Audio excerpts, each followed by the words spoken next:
Welcome to the hottest movie review on the internet today, the A-List Review. I am your host, the Game Changer, Wes Troop.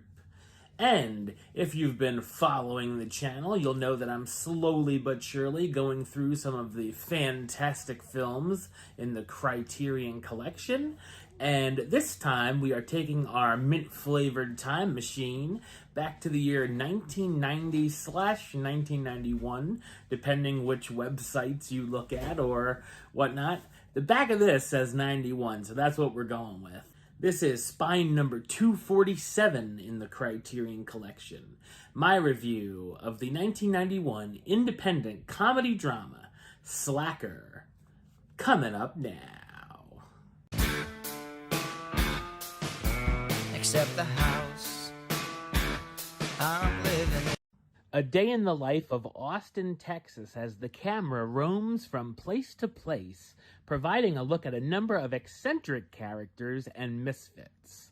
So what did I think of Slacker? I thought it's an unconventional and creative independent comedy drama film.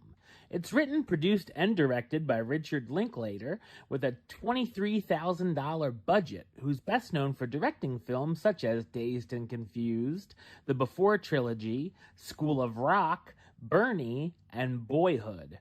Slacker had its premiere in Austin, Texas on July 29, 1990, and received a nationwide distribution on July 5, 1991, and would go on to be a cult film. Kevin Smith said it was his inspiration for Clerks, and it opened the door for the independent film movement of the 1990s. Slacker is essentially a movie with no plot, and it's an anti-narrative. The film follows a character or characters and their conversation who end up crossing paths with someone after a few minutes, and then we follow that new character for a bit, and so on, set all in the same day. It's almost a collection of short stories, or in this case, very short stories, compiled together, and as it goes with most ensemble films, some of the vignettes are better than others. While there are some very over-the-top people, most of the characters feel like real people, and there are times where it feels like the film could be a documentary, and it also acts like a time capsule of sorts of the early 90s. The film follows these outcasts that are big talkers with weird theories, talking about themes ranging from terrorism, joblessness, social classes, and the government control of the media. Some of the highlights are Linklater himself as a man getting off a bus into a cab and talking to the driver in a funny conversation about different realities.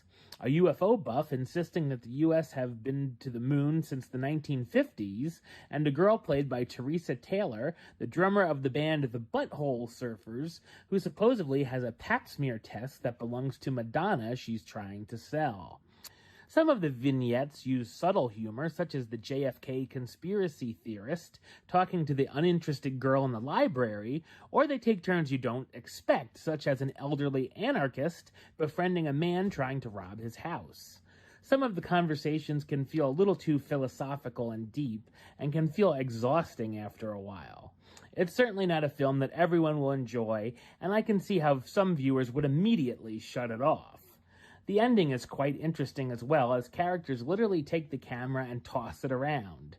It's also interesting that there's really no stars in the film other than a few notable Austinites, such as Louis Black, the co-founder of the Austin Chronicle, and members of local bands of that era.